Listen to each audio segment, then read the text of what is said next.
Okay, so we'll begin. We're holding Siman Tzadik Daled Hilchos Basar בחלב. We covered Aleph, Sif Aleph. We'll review a little bit the important points in the first Halacha. Then we'll go on perhaps a little bit into Halacha Beis. Halacha Beis is very, very different than your typical situation, and it's not an easy Halacha. There's a lot of studying to it, so we may need to spend more time than the average on it to understand the dynamics of what's going on. So, a good review of Seif Aleph that deals with the simple, relatively simpler situation where you just were toichev. Somebody, of course, was by mistake, did not realize what he was doing and inserted a spoon, a fork, a knife of chalav or basar into an opposite type of gedera. Whether he was mixing his cup of coffee, whether he was in a bowl of soup, or whether it was on the fire, the mechaber actually was not mechalek. We are able by now to be mechalek that there must be, of course, a difference if it's kli rishon or kli sheni. We know by now we've covered the differences in the heat, in the degrees of heat, and what each one can handle, what each one actually does. Kli rishon, whether it's ala eish or shehusa me'ala eish, it was removed from the fire, is a kli rishon. For the most part, it's hot. It's hot enough that even if it's not as hot as before, because it was removed from the fire, still it's hot enough that it is mevashel. It's for Shabbos purposes or for Isser and Heter. And therefore the halacha is quite different when dealing with the kli. With the kli sheni, we went through the various shitas of whether kli sheni mevashel, not mevashel. It is apparent that kli sheni is not as hot.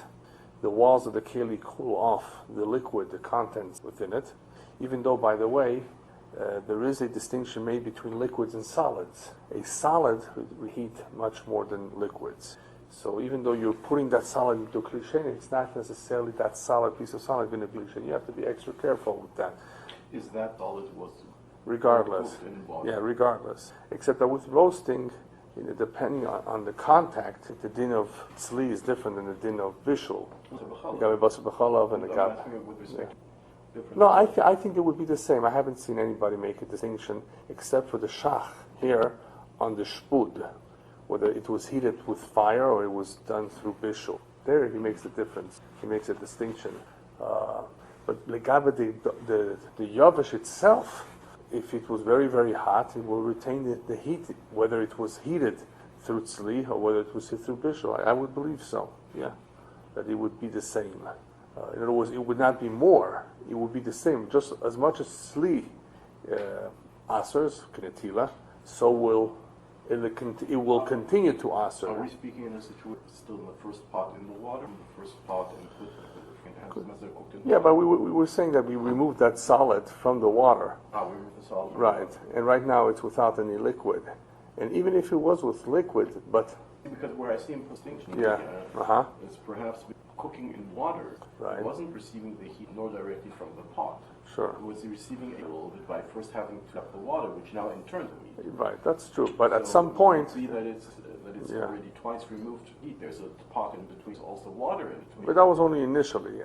Once something becomes cooked and boiling, it has gained or acquired the status of everything around it, whether it's liquid, whether it's solids, at the time that it's being cooked. In other words, even though it's indirect, you're saying that it has been heated up through liquid, right? Nevertheless, just like the liquid becomes very, very hot and cooked, and it's a kli rishon, so does the solid. In the same way, regardless of how, at some point it's become heated.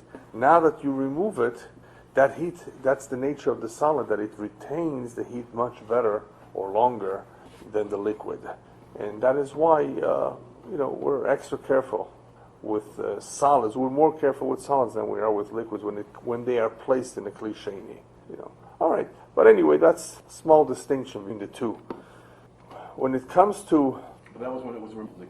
the liquid, right? It remains in the liquid. Let's say you pour it out in it.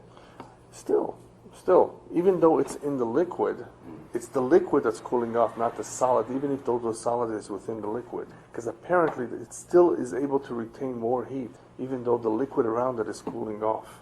The question is really not does it retain enough heat Right. Okay. to cause a problem as a source of cooking. Yes, of course. Yes, that's correct. Yeah. So it may not be, of course, as much as it was before, but we're machmir. we're extra careful. That's because it's hotter than and we've seen some examples of it, not only in Shabbos but in Issa V'Heter too, that they of course can pose a different kind of problem. If you have two pieces of food that are very, very hot next to each other, it could be a problem. Solids. And that will be applied to a hot potato. Yeah, hot potatoes are pretty hot, by the way. Yeah. Anyway, so we went through the various shitas in the Seif Aleph. Basically, it's two shitas, the main shitas. You have the Smak and the Rabbeinu Peretz as to do you need to be Meshayar b'kol ma shenitcha b'gdero, or do you need to be Meshayar b'kuloi? Because of the Cham Mitzvos Cham Kuloi. So the Smak, it's very interesting that the Smak in this Seif, he's the more lenient Shita, and in Seif Beis you will see the Makor of the Halacha is brought down in the Tur, but also in the Smak. So here in Seif Aleph, he is of the opinion that it's sufficient to just calculate or figure out if we have enough to be mevatel what is inserted in the actual tapshul, or as we explained according to other shitas, the gedera could mean in the pot. But the second shita was Rabbeinu Peretz, who was more machmir in requiring, regardless of how much is inside, you always have to account for the entire metal, the entire kli. And this would be also for other materials, but perhaps too, depending on, if you say, some would say that it's only applying to metal. Some would say that it would apply to others. Yeah, actually, because Cham Mitzvos Cham Kula is really said like a metal, but in certain situations you may have to figure against the whole thing regardless. Yeah. Anyway, Rabbeinu Peretz is the shita that is machmir. In other words, that requires to figure out against the whole thing. The question is, however, let me see if I found it here.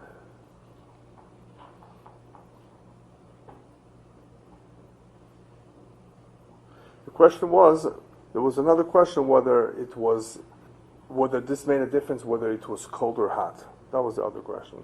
So we said that it's understood from the wording here that the rest of it is cold and the bottom is hot.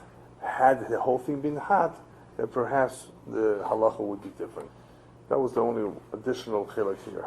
Then we had a shach, and the shach is the one that holds that even though it's true that we hold the Cham Mitzvos Cham Kuloi, as a general rule, it will not affect our situation over here, because Cham Mitzvos Cham Kuloi is only applicable when you have an actual Isser sitting at the edge of the side of the metal, one side of the metal, and because it's there, even though it's cool, that metal where it's sitting is cold, but because that metal is one piece of metal, the heat travels.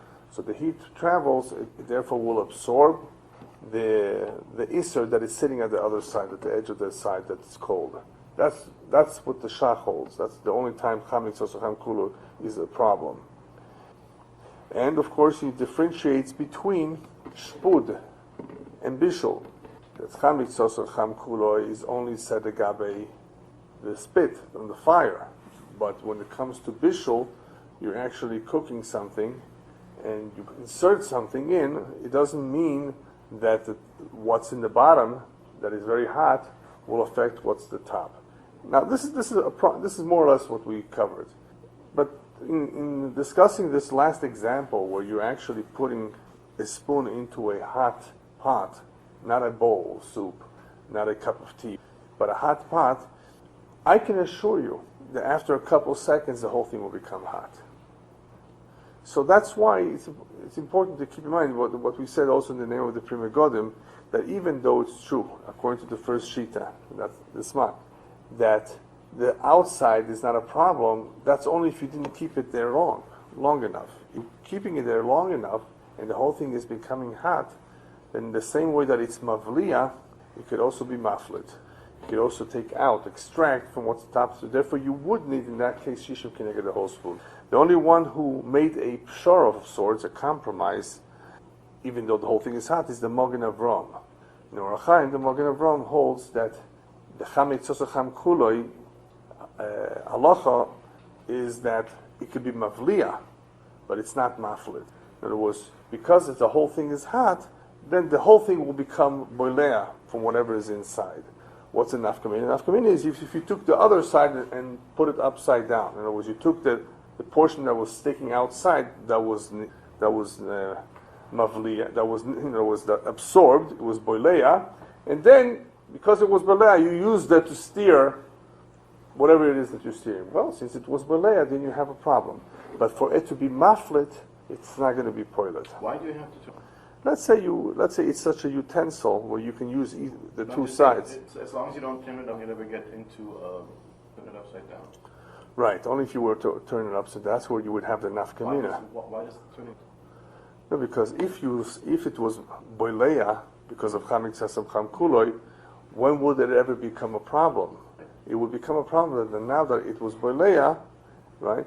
If I were to go ahead and put it back inside, either in this pot or in some other pot, that portion that was sticking out, I would have a problem. So the side of it in there all along, until I turned it down, was maflit all along. Oh yes, sure. Yes, we're only thinking of. So you're not using the argument that well, it be maflit. No. That's not. Yeah, that's a whole different idea. Yeah. Anyway, I think that's pretty much the main ideas behind the Seif Aleph. What the Mechaber exactly holds, what's the sheet of the Mechaber as far as the Zeya, because the Zeya we said was a question too, when you're putting it in, even though he says in the Gedera, it is not so clear that he holds that you have to consider the whole thing that was in the Gedera, even though there is Zeya. It's not so clear, it's not so sure. I wouldn't say that he for sure holds like that. Come back to your Right. So where you're turning it upside down, without chamik tzasa cham, when you turn it upside down, it'll also be maflit. It's not dependent on the din of the magen Avraham. Right. You turn it upside down and you start stirring with the side that was sticking out of the pot. That side will be maflit. That doesn't depend on No, it doesn't, because it's in the fire itself. That's correct. Whether it's metal or not metal, right. every time you turn it around, that's correct. So it's not a continuation of the same No, idea. it's not. It's a separate idea altogether. Right. Yeah, because it's just taking a kli that has blias and putting it in. So the chiddush of the Magen Avraham is the point that's sticking out during the chamik tzat cham kula will be bolea, but will be maflit. Exactly. Done. Right. And that with the turning it upside down it's a separate thing. No, that's only a nafkamina. What do we need to know? So what if it's bolea? No, it's bolea. It's going to be a nafkamina. It's going to make a difference. If you ever stick it inside, it has blias. So what was bolea? It's exactly the same being if it's maflit, it's bolea. It's bechalv. Yeah, but it was basar, so it didn't need to be bolea to be a problem once you turn it. It was basar in a pot. What was basar? The spoon was either basar in the milk pot, or it was halab in the meat pot. Okay. So let's say it's a wooden spoon. Okay. And the part that's right now in the milk is meat spoon. Right. The part now that's in milk is maflit. Sure. The part that's sticking out is not maflit anything. No, it's also not bolea anything because it's a wooden spoon. In the case of a wooden spoon, yeah. Right. When you turn it upside down and use the part that was sticking out to conjuring in the pot, this part will now be maflit. And it's not totally that it was bolea. Yeah, here it won't make a difference. If it was not bolea, then it won't be a problem. It won't be an issue, right? Right. It's a meat spoon in a milking pot. Of course it is. No, not if there's no blias on top. Why shouldn't there be a blias? Use both sides of it. You said it's kind of a clean. You use both sides. Yes. Not in this pot. You didn't use it when you your milk. You're using both sides of it. That's correct. And now that you're using both sides again, both sides will be a problem. Right. It's not totally that it was bolea in the first. No, but it does make a difference because when something is bolea, we're not concerned right now about just the blia. We're concerned about the top portion having blias of basar b'chalav. So now it's maflit chanan. Before it would be right, exactly. Before it would be maflit milk into meat. What's worse? But that's only. What's worse? No. It's not a matter of what's worse. You do not always necessarily have a problem if you take that top portion, okay, without having stuck it inside and stick it into a gedera of cholov. It's not a problem. Into gedera of basar, it is a problem. But you're sticking it in gedera. That's a different din. Right. Let's get into the same case. Once you absorb basar on the top, on a spoon of cholov, this is going to be a problem. problematic spoon. No, well, if you stick it down, right, it's going to cause a problem because of the blias that it has right now. I understood that the case we're bringing from Magen Avraham, you use let's one say side of it to stir, then you turn it around. Let's say you turn it around and you stick it into chalav right now. No, so that's a different case. Well, that's the Magen Avraham. That's what he's saying. Now that you have blias of basar. The Magen Avraham is saying that afterwards you stick the milching into a milching pot. Yes, even then, yes, even then it would be a problem. That's the only time it would be a new problem. Exactly. Other than that, it would always be the same problem. Exactly. The case you didn't say it like that. Yeah, but that's the case you were saying was you're turning it around and you're sticking the other side in there. Well, then it's the same problem as you had before. Exactly. It does make a difference because now you have hanam because whereas yes, before that's correct. Yeah. So it would be a difference because at least we're concerned with the new blias of basar. The Magen Avraham says it can be boileya. When would that be a problem? Well, certainly not if you turn it around and stick it back in the pot. Where you're using one side, now using the other side, that wouldn't be a problem anyway, regardless if it were layout. Yeah, but it would be even a problem in a chalav gdera. There it would be. Right, that's what the Magen Avraham is saying. Yeah.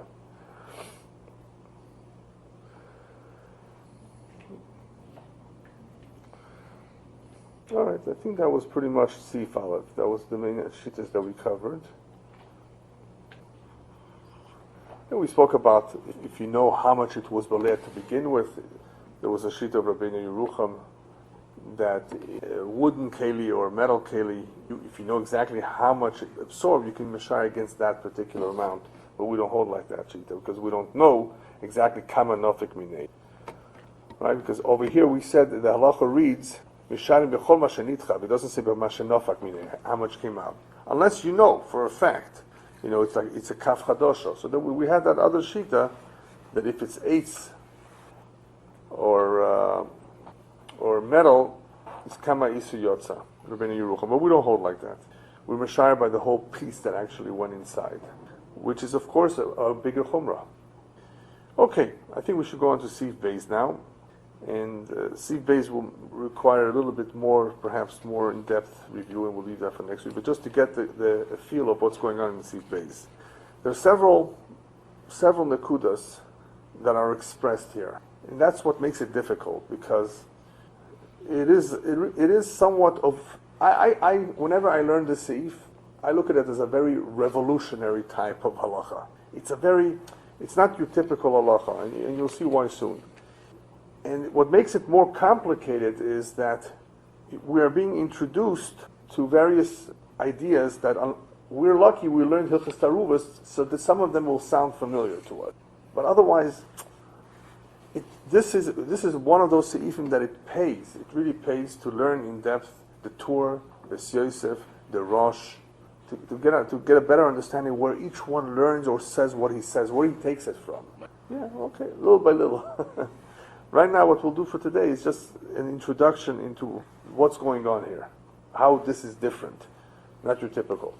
All right, Mechaber says, "Im tochav hakaf b'gdeiro shnei pe'omim." This spoon that we just spoke about in Sif Aleph, and Sif Aleph was relatively easy. Figure out, okay. Of course, it depends if it was a bowl of soup, a cup of tea, or the actual there. Okay, kli rishon, kli sheni. Okay, other than that, Sif Aleph is very straightforward, except for the two shitas of how much exactly do you have to calculate. All right. Sif Beis says, but what happens in tochav hakaf b'gdeiro shnei pe'omim? You went ahead, you steered it. And by the way, tochav does not necessarily mean to steer. Insert. It means to insert. It means if it's a ladle, you're taking out some food. And that's going to be a very interesting point, to take out food versus not taking out food. Okay, we'll get to that. So you inserted the kaf into the gdera twice. All right, so what? And you didn't know. I don't know. I put a comma. Oh. So, should that be more of a problem? The Chaber then says, but wait a minute. V'lo noida bentayim. And you did not know between the two times you inserted that you made a mistake here. Put it in once. You didn't know it was a Melicha spoon. 2 minutes later, you did it again. And only then did you realize that you were told, hey, this is a problem. So what do we have so far? We have two details. We have the first detail, immersion twice. What about 3-4 times? We don't know. Mechaber just said 2 times for some reason. So we have this 2 times here. Plus, we have this idea of, wait a minute, you know what? Not only was it done twice, lo noida ben time, and you did not know in between what you did was wrong. All right. So let's finish the halacha. The Mechaber says, tzorech beis pe'omim shishim. Wow. This is a big chiddush. Now you need 60 times twice, or 2 times 60. Not once. Not once, like we said before, to be Meshire, connected what was inside. Now you need twice as much. And he doesn't tell us why. Not 60, yeah. The same amount that we said before, just double it now. That's the only difference. Okay. The Yesharmin, the Ramah, that's how many poskim hold. Shach and Taz. The Sagi b'pam echos shishim. It's enough once. V'chen noyagim. And that's the minig. All right. What's going on over here? The Mekor of the Mechaber, the Tur brings down this halacha. That's where he takes it from. But it's also the Smak.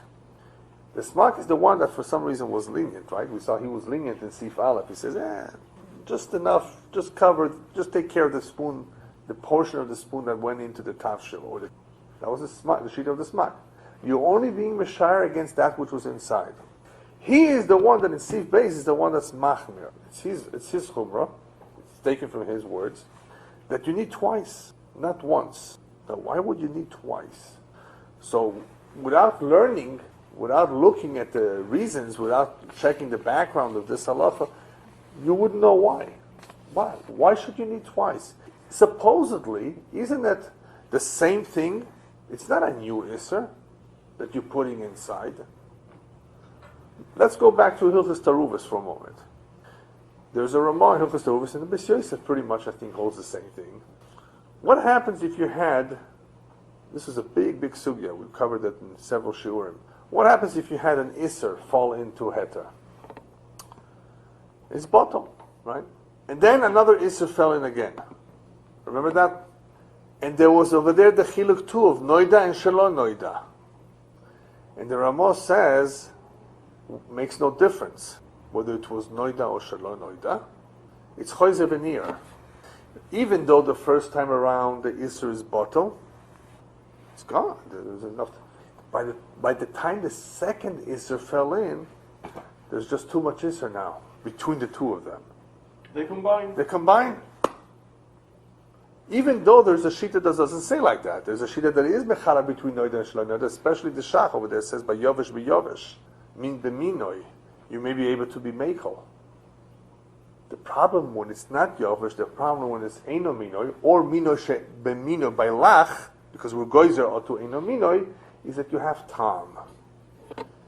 So because of the tam over there, we say choizer v'nir. I was already bottled the first time, especially if you say noida. Noida means you knew. And because you knew, in other words, the isra and the heter are mitztaref, should be mitztaref. There is such a thing as isra and the heter are mitztaref to be mevatel the isra. But the problem is here is that you have a new isra. That's the key to remember over there. You have a new isser, and because you have a new isser, there's an union of choizer v'nir. In other words, what comes out is the tam between the two of them. They combine, they join forces, and you have a problem. You don't have enough against the two of them. It's awesome. Okay, here we're going to see it's a little bit different in there. It's a little bit different because here there's no new isser. It's the same spoon. There's no new amounts either. Same isser, same amount. What could be? Why should this be any more chomer? In other words, I can understand that one, but I can't understand this one. So what's the reason? So they explain that the smak requires 2 times because it could be that the first time around the spoon, the milk that was in the spoon came out, 59 parts of it came out, and 1 part remained behind. It's a chashash. All right, so, and now some basar went into that calf, and of course it becomes chanan. And now, when you put it back inside, the second time, you have to deal with chanan. Very simple, according to that shita. That this is the chashash. In other words, worst case scenario. It's a worst case scenario. It could be that only 59 times this went out. Right. So once is one, makes sense. 59 parts. 59 parts of the spoon. Of the milk. In there. Yeah. 59/60 of the spoon went Yes, out. correct. And then 1/60th side. Right. Now 59/60th of meat enter back into the womb. Correct. They cannot be mevatel the 1/60th portion of 59 to 1 instead Yes. of 60 to 1. Right. So now all the 59 because of that one become chanan. The one also become chanan. That's so correct. we have a full spoon chanan. Yes. Right? Yeah. That's the only explanation, basically, the basic explanation of the smack. That's he himself says that, or others say that that's what he's. No, that's the way they explain it. They explain it. They explain it. Yeah. But that's the problem here. That's that's otherwise. So if that is the problem, Right. what does it help me that it Right. That's what the Aruch HaShulchan says. The Aruch HaShulchan goes on ahead. There's a whole. I'm telling you, it's a very how should I say it? It's the pieces are there's pieces everywhere here because one is saying that Niddah lo Niddah really is taken from Trumas. right?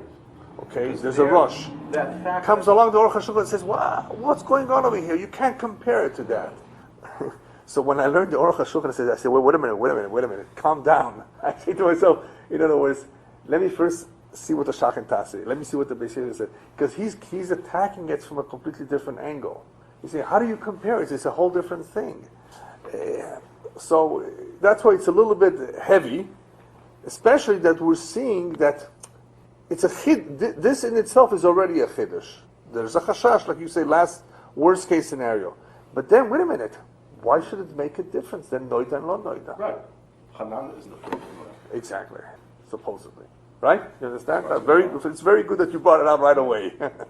See, I had to contend with this as I'm reviewing this suit. I said, wait a minute. Wait a minute. As I'm learning this, I'm saying, wait a minute. Let me see what he has to say first. And it's a little.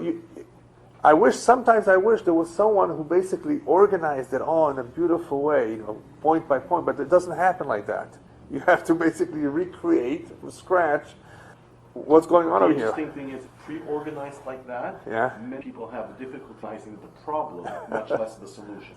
When it's pre-shoot like that, people don't even know what's going on. You have to go through that effort to really realize the problem, and then the first issue is already difficult. Why? Why should 2 times make a difference? Okay, so we were introduced to this chashash, to this last worst case scenario, that maybe a little bit was left over, and we've seen these kinds of things before. In reality, we have seen these kinds of things that maybe a little bit is left behind, right? We have seen such scenarios in various halachas. There were choishes, maybe a little bit is left there, like by Yev Shalasoichtoi, all kinds of situations where we say, how do you know how much came out? Sure. When an Isser fell in again, twice. An Isser fell into a pot, not the same pot, into 2 pots. Right, so I didn't know how much went out the first time. I don't know how much went out the first time, I don't know how much went out the second time. Yeah, I was going to bring that example. Right. So remember, we were shire shishim against the 2. Right. But it's the same thing. Maybe you already used shishim in the first one. Yeah, but I don't know how much it was. I don't know how much came out. So we're being machmir. So it's not a completely different concept, but it's all it is a spoon. When I learned this halacha, I said to myself, well, wait a minute, why be so harsh? All it is a little spoon. You see how it starts? It begins like a very. Why should this be a problem? All right. Then he tells us, "V'lo noida b'tayim." Oh, really? What if noida b'tayim? That should make a difference if I knew between the 2 times, and then somebody still went ahead and used it. Would that make a difference? All right. Wait. Now you have 2 people. One knows, and the other uses this with A's knowing help with B's using it at the same time. That's a question too. Yeah. Right. All right. So we saw pretty much what the issue is, what the problem is, according to the Smart. What does the Ramos say? Ramos says, don't worry about it. Don't worry about it. Why not? He says, well, we have a Truma Sedeshin we go by. Trumas Hadeshen says a similar. He brings down a similar situation, and he says that it's fine once, even if you stuck it in twice. Must speak once. All right. What's the explanation for the Trumas Hadeshen? Why would the Trumas Hadeshen say once is enough? Various explanations. I think we'll go into one today. Trumas Hadeshen holds like the Ramban and the Ra'avan. It's a very important shita that we discussed in Hilchos Taaruvot. That balua lo nasa nevela. Okay. We discussed it in Hilchos Taaruvot I think it was Tzadik. With Tzadik Ches, yeah. The drop of milk fell on the out of the pot. We said the whole problem there is... The pot is different. Here we're talking about the balua. Yeah, that was different. The pot is different. Are you talking about piapua? I'm talking about the drop of milk inside of the pot. And then we were worried about pouring out of the content while it's hot because that's different. That's a different idea, right? Yeah, but no. But there, the Godavina also says. Nochinami, yeah, you too. Yeah, but it's a slightly different idea. Yeah. But balua in general, when we discussed Hanan, we brought that shita. There's some shitas that hold that there's no Hanan in balua. Yes. Yeah. Now, the Mechaber, the Ramah, apparently, are the ones who are machmir even by balua to say Hanan. Over there in Taaruvot, discussing that problem, is there or not, and there are some shittas who say there isn't. Mechaber and Ramah happen to be machmir that we do say Hanan in balua. Now, of course, the Mechaber holds Hanan only in Basar בחלב, and the Ramah holds Hanan even b'shar Yisuri. But they at least are machmir in Hanan by balua. If you recall, maybe we have a couple minutes, so we might as well look at it inside.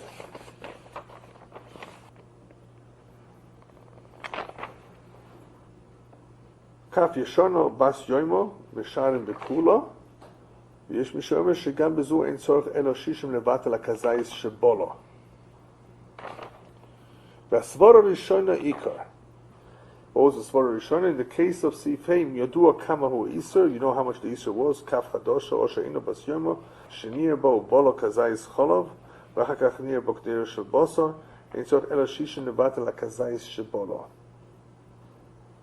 There he brings Ulam Rina Gabikli Chaticha Nasas Nebela. Okay, our Kaf That goes on the Kli, not on the... Right, exactly, very good. That goes on the Kli. Kaf Yeshono v'Mesharim bekulo. V'kol ma shebola nase iser v'lo yadinu kama bola. So if it's an old spoon, right, we don't know how much it absorbed. Mesharim bekulo.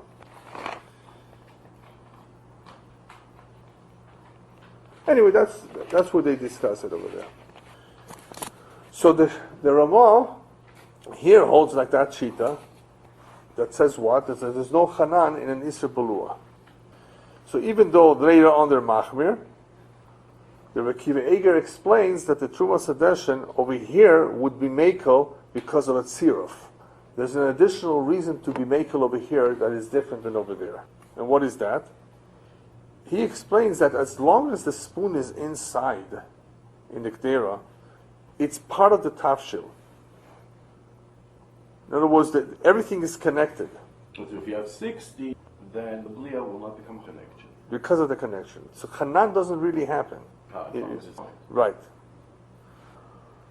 But the basar, in other words, the basar that is being nivla in the kaf is mekusha to the basar nigdera. Right. Okay, and wait a minute. The halab that right, so Hanan is not really happening. Not yet. Oh, wait a minute. Well, once I take it out, and that's apparently the way everybody learns that once you've taken it out, that's when the problems become. We have to take it out in between. You can't insert it twice unless you got it. Exactly, right. So apparently they are concerned about the time you took it out. So when did it become Hanan?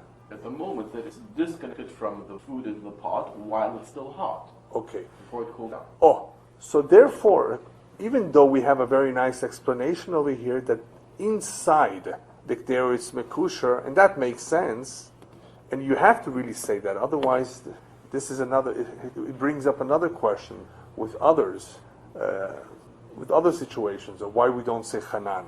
When something is, a piece of meat is inside, in chalav, okay, the shishin against it, yeah, but there's new basar v'chalav coming out while it's sitting inside.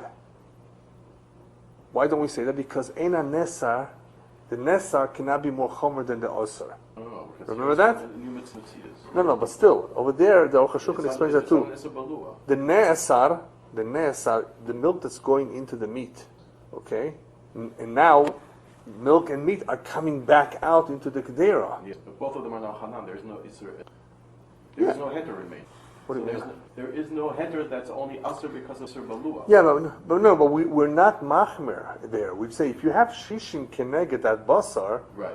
We don't say, but wait a minute, a couple seconds later you won't have shishim anymore because you'll have new basar b'chalav coming out. And you'll need shishim against the whole thing. We don't say that. Right. Because it's for a different reason. The Aruch HaShulchan explains because the ne'asar cannot be more chomer than the oiser. But that, no one else says that, in fact, because you don't have it, you don't heter.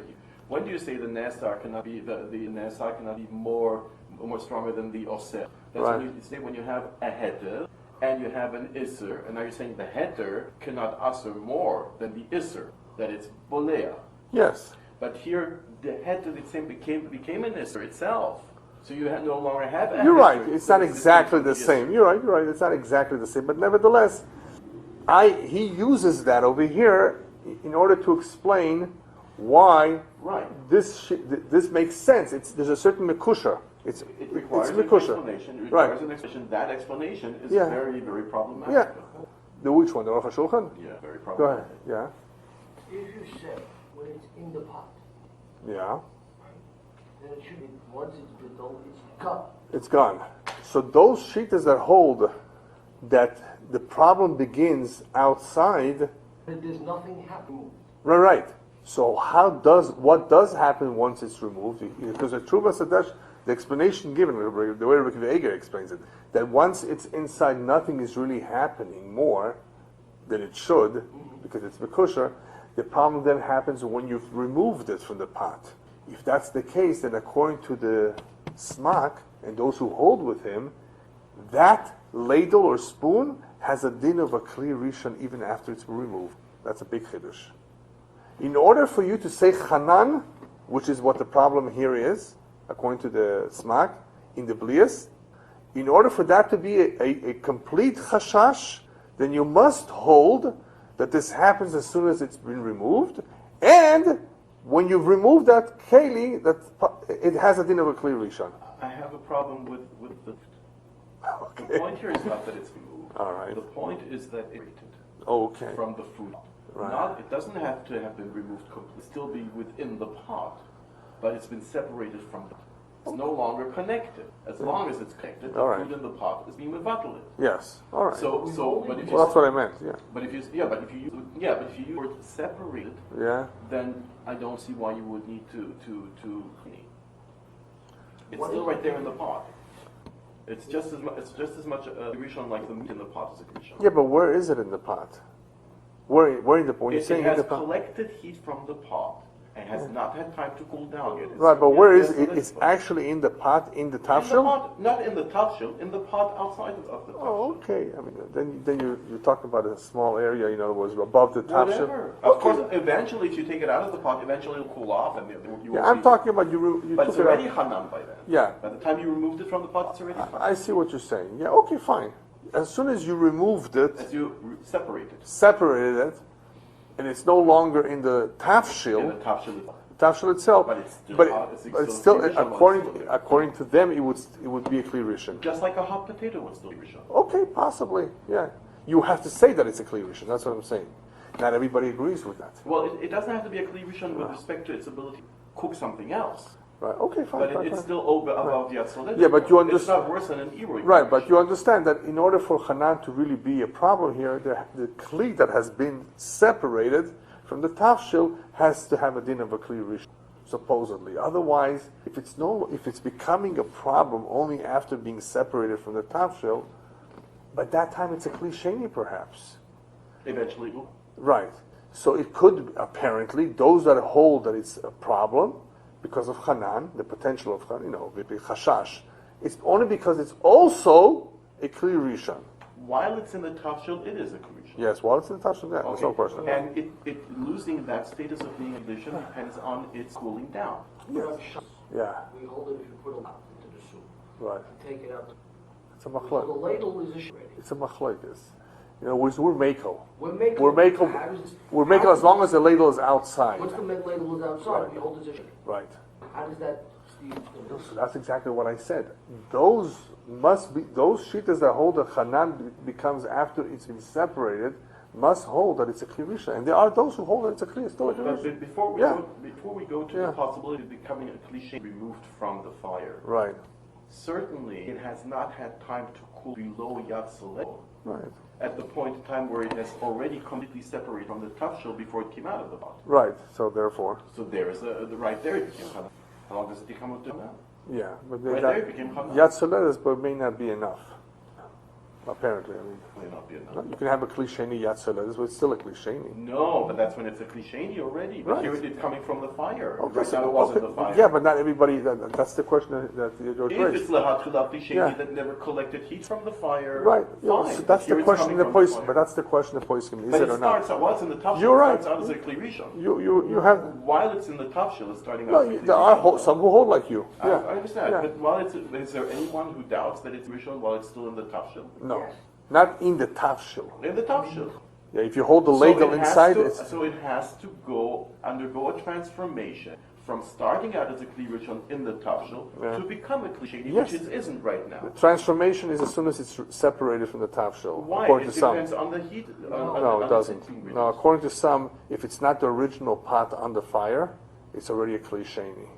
But here it is part of the original part of the fire. Not really, no. It's a ladle. It's a ladle. No, but it has to first become a cliche point. While it's in the tafshil, it is a Yes. Yeah, so and that doesn't depend on the temperature change? No. Remember, that's exactly what he mentioned, the Gabi Hilchos Shabbos. That ladle of soup, as soon as it's separated from the soup, according to many, poisons a cliche. So you can actually, I can take my bowl and pour from that ladle onto something that's raw within the pot, while it's over Yad Soledis. To do what? I can take soup that's Yad Soledis into the ladle and pour it into a bowl, while the soup's still Yad Soledis. I don't understand what the problem is. You're taking soup with a ladle from the pot. Yes. And what are you doing with it? I'm pouring it into a bowl that's raw. That's Yore Deah. No, one second. And it's raw. In the pot, I have something in the bowl. In the bowl. I have some raw. Yeah, they would tell you, be careful. Don't do that. What? Don't do that. Why not? That's Yore Deah. No, not because of Euro, because there are some who hold. Are you asking the halacha or are you asking in other words, is it possible? Yes, it is possible to do according to those who hold it's a kli sheni. Should you do it? No, because there are those who hold it's still a kli rishon. So it depends if you're asking me what the halacha is. I wouldn't tell you to pour it on something that's raw. But there are some that hold that liquid, as soon as it lands in the bowl, that bowl has a din of kli shlishi, not a kli sheni. And that is why you can put mandalach, croutons. That's once I've removed. That's you already put it into the bowl. You already have. Exactly. And then you're adding to Yeah, that's yeah, because it's kli shlishi already. Right. He said the bowl is cliche. The bowl is kli shlishi, Yeah, right? not the ladle. Not the ladle, yeah. But anyway, so here, that's what they would hold, that they must hold, for it to be an issue, that the kli that's being taken out or separated is still a kli rishon. No, I agree with you that the ladle, once it's removed from the pot with the soup, according to already a cliche. Right. But I disagree that doesn't depend on the temperature. Nobody makes an issue about the temperature anymore. Yeah. Anyway, so this is the tziruf. Rabbi Elyahu explains that since while it's in the tafshil, it's mekusher, and when you take it out, what happens? When you take it out, when you separate it, according to the Trumas Hadeshin, that ladle coming out now is a kli sheni. So in other words, he would hold exactly the opposite. That while it's in the tafshil, it's mekusher, so then it's not a problem. You're going to say it's a problem when it comes out, but that time it's a cliche. So the shita that is makel over here, even though we say that by belua elsewhere, we do say chanan, right? Elsewhere we do. But we can rely on that because here we have an additional tziruf of saying, first of all, it's not so sure chanan in belua. Besides, by the time you take it out and it can become then chanan, it's a kli sheni. So that's the Rabbi Elyahu explaining the Trumas Hadeshin's shita here, and why here we would be mekel, even if you're machmir later on chanan by belua. Here you have an additional tziruf that by the time you take it out, then it's becoming a problem, it's already a kli sheni. So you see, they would not hold that. They would have to hold then that when you're taking it out, it's still a kli rishon, apparently. I'm almost sure that that's what they hold, yeah. Now what if you take it out? Oh, by the way, there's a very interesting taz. Very interesting taz. Ricky Baker doesn't... There's an interesting taz when it comes to a ladle. He says when the ladle is full of tafshil, it has a din of a kli rishon. When it's empty, it's a kli sheni. So if it was a spoon, it was empty, you took it out, it's a kli sheni. If it was a ladle and you actually took it out with contents in it, it would still be a kli rishon. Comes along, I think the Pri Megadim, is it the Pri Megadim? Yeah, I think it's the Pri Megadim. Pri Megadim has an interesting scenario, he says. Let's say we hold there's no chanan in Balua, right? And therefore we go along with the Ramah, and this is not a problem here. This kaf, twice or 3 times. The Pri Megadim, however, says that if you actually took out with a ladle, a Melicha ladle, tafshil of Basar, and you didn't put it anywhere, and then you put it back in, and then you took out again, and you put it back in, then you don't have balua. You have real tafshil. Plus, according to the Taz, that's a kli rishon, because it's not an empty ladle. So the Pri Megadim basically mentions this Taz, I think, says that in that scenario of having actual contents in the ladle and putting it back and forth, you would have a big problem. Because you would have, against every single time you put it in, you would have to figure out the shishim. Right, because you new chanan. According to them. Right. That would be incredible. If somebody did that, But you understand his reasoning. It makes sense. Because there's tafshil in the ladle. According to that task. Ricky Baker says it doesn't make sense. Ricky Baker says to be machalik between empty and full. Either you hold it's a kli sheni or you hold it's a kli rishon. You can hold either one, he says, but don't tell me that there's a chiluk. Either you hold it's a kli rishon, says I'm fine with that, or hold it's a kli sheni, but not to say that there's a chiluk between the two. That's all he says, I think. But the food that comes out of the pot itself is also called a kli rishon. How? What do you mean the food? Isn't that also called a kli? Where is it? No, let's say I take a potato out of the pot and put it in a bowl with milk. Yeah, but the potato is a solid, so we hold it. Remember we said so a solid would be a solid would be like a kli rishon. Yeah, we're machmir that it's a kli. Yeah. So if you use a ladle to transport the hot potato. Yes. Well, what do you think? Yeah. It's interesting that potatoes are really hot. Very hot. They get very hot. I was. More hot. Did you ever microwave one and see? I mean, you can actually. Wow. For some reason, it retains the heat very, very much. Yeah. Is that why they say like a hot potato? Yeah. Anyway, let's just go on. The Shach brings down an additional detail. So far we have 2 important ideas. We have the idea of the possibility that there could be a chanan here. We have the differentiation between noida and lo noida, which we have to still explain. What difference does it make? And we have a shach that says that, hey, why only 2 times? What if he put it in 3, 4 times? Will that make a difference? This is the 3rd detail. Now, as I mentioned earlier, there's several ideas or details. This is the 3rd one. Because it appears to be that there's something to this 2 times. Even though the pashtus, if you learn the halacha with pashtus, just simply, he obviously is telling us that, twice is worse than once. Okay. But I would be curious, what happens if you did put it in 3 times? So the Shach says that even the 2 in the Shulchan Aruch who are machmir, like the smak, like the first sheet, that they are only machmir in 2 times. If you put it in 3 times, and by the way, that's only according to the way they learn. The smak, because the smak does not say 3 or 4, he says 2, maybe 3 would also be a problem. So according to the smak, 3 may also be a problem. There are some shittas like that would hold for every single time you put it in, it could be a problem. But at least according to the Torah and the Shulchan Aruch, it appears that 3 times would not be a problem. Why not? So the Shach explains, because the Torah and Shulchan Aruch only hold chanan in basar b'chalav, right? Not in shari sur. So it's very interesting. The way the Shach learns it, the Mechaber's sheet over here, is that when you have a problem, upon the 2nd time, right? Upon the 2nd time, you have this potential for chanan building up here. How's the chanan being formed? You have chalav in the spoon, and now you have basar joining it. The tam of basar joining the tam of chalav. The chalav is ben yoymai, so you have basar b'chalav. All right. Now, if you do it a third time, the shach says, that chanan is already called chanan b'shar isurim. It's not called basar b'chalav. That basar that's coming now and joining that isur is shar isurim. Now you don't have basar coming to basar and chalav. You're having basar coming to something called a basar b'chalav. Makes no difference if it's chalev, if it's whatever. It's already an isur. It's like shar isurim.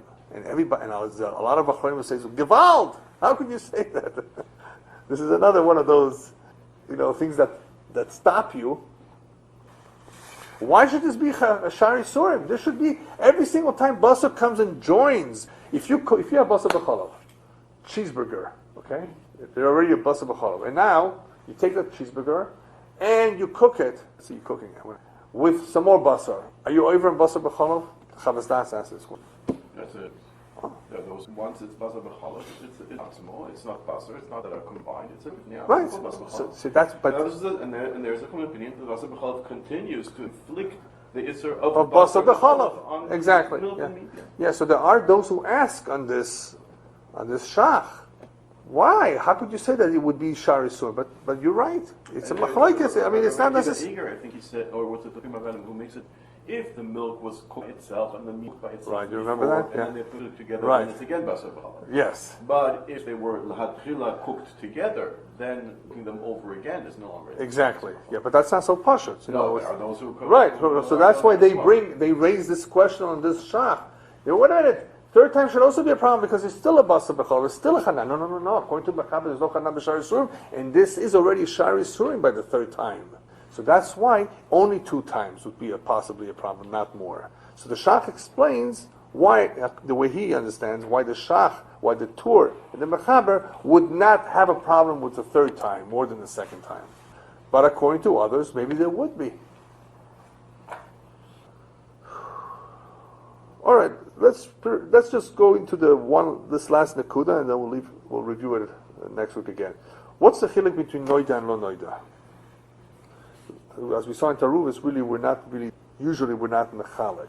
Why would here there be a chiluk between, did I know in between or did I not know in between? There are opinions I remember from good opinions. Right. In order to a bittul to take the yisr, that it's a t'nai in bittul taking effect. In other words, if you have 6 against something, that in itself is not mevatel the basar and the chalav or the chalav. Only if there's knowledge of that, then that knowledge is a necessary condition of the... Yeah, that's not really... You're right in general. In general, when it comes to the Rosh, and it comes to the Hilchos Trumo, it could be, but the Aruch HaShulchan has a problem with this. Yeah, which we need to see why. He says the 2 are separate dinim. In Trumo, they were mekel, and we cannot... He says we shouldn't learn from one to the other. Here, what's happening here, all we're doing really is introducing a case of chanan. As I said earlier, we're not introducing a new isser. It's the same thing. It's the same chalav. It's the same spoon. Once it was mizbatel the first time, and I knew about it, right? The bittul had occurred, as you said. The bittul already occurred. Then, if it happens again, what do I want to answer it from? From what angle? From chanan. Chanan is not a new isser, really. Chanan is just a new metzias, a new reality here. It's not a brand new isser like in Hilchos Taaruvot over there. I added more isser. I'm going to have now more tam. I'm going to have choize veneer, right? Here we're saying no. Once it's bottled, we're saying that it's gone. It is as though it doesn't exist. It's finished. Therefore, in noida, right?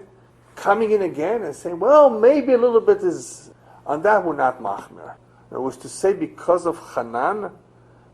If it's noida, we say that's it. It's finished. If it's not noida, then we have that chashash. So it's a little bit like you said, in a sense, but it needs further explanation. Oh, it brings a lot of further explanation. Yeah. I didn't understand it, then I don't understand it now. Yeah, but yeah. It's a position that's distinct from the idea that it has anything to. Right. That we need to look into a little bit more, how that is different. I didn't have enough time to go. I saw the Aruch HaShulchan on it, but there's, in order to really do justice to this, you have to go to the Makor of everything and little by little analyze the sugyas and see how they are different, if they are different. But here it appears to be, and that's the way the Shach and everyone is to be learning, that Niddah over here basically says that this is not a new Isser. Niddah tells me that it was Nizbatel the first time, and therefore I don't have to consider it the second time. What I do have to consider, by the way, the second time is the same thing I considered the first time. You still need Shishim against. You follow me? Shishim you will always need against the Chalav, because of the problem we always have. We don't know how much came out. But not Hanan. Because once we say, in order to create a Hanan, we have to say, well, maybe something is left behind. If it's Niddah, what we're saying is bottle. Imagine the whole spoon being one piece of chalav. Imagine the whole thing being chalav. We're saying it's bottle. Saying it's bottle. No reason to kill. Oh, well, I don't understand. You're saying that you need 120? No. Every single time you put that spoon in, you would need shishim, not 120. Oh, you would still, the shishim would still have to be present. Yes. You can't pour out half of the shishim and put the spoon back Exactly. in. That's all. Right. But if you want bittul the first. Right. The spoon is still a milchik spoon. I don't know how much came out. I don't know how much came out of it. Maybe nothing came out the first time. Yes. I always need shishim keneged that spoon. What I don't need is 120 times because of Hanan. Why? Because the Niddah took care of it. As though it doesn't exist, the problem. So now we start to understand what he was saying the first time around. He wasn't saying that I need 60 the first time I put it in, and again I need 60 the second time. Right. He's saying I need 60 against the first time, and an additional 60 against the second time to make it 120 together. Together, yeah. When it was Lo Niddah. Lo Niddah means, oh no, do I have 120 at once? Can I get that same one spoon? And that, you may or may not have it. I need 120 both times. Yeah, but it's I mean, at least the second time I need 120 to be present. It's not enough to have the same 60 still present in the... No. If it was Lo Niddah. No, if it was Lo Niddah, you mean. Lo Niddah. Right. Lo Niddah, you would need 120. Right. The first time or only the second time? What do you mean? It was stuck a second time inside. The second time I need 120 in that pot. Of the 60 in that pot doesn't help. Right. How about now that it was stuck a second time, did I need 120 retroactively the first time as well? Or the first time 60 was 60 enough, was and now the second time I need 120? No. It's only the second time. So that's why you could have been okay the first time, but guess what? If you put it in twice, now you better have 120. So those who hold that 3 or more, and have 180, 240. Imagine, every single time. Even though some of it is gone, but we don't know how much. It's all a chumrah. Yeah, it's all a chumrah. But the Ramah says you don't have to worry about it. We don't follow that chumrah. We basically only require once, and that's enough. I think we'll stop here. We'll get into it again in Mr. Shem next week.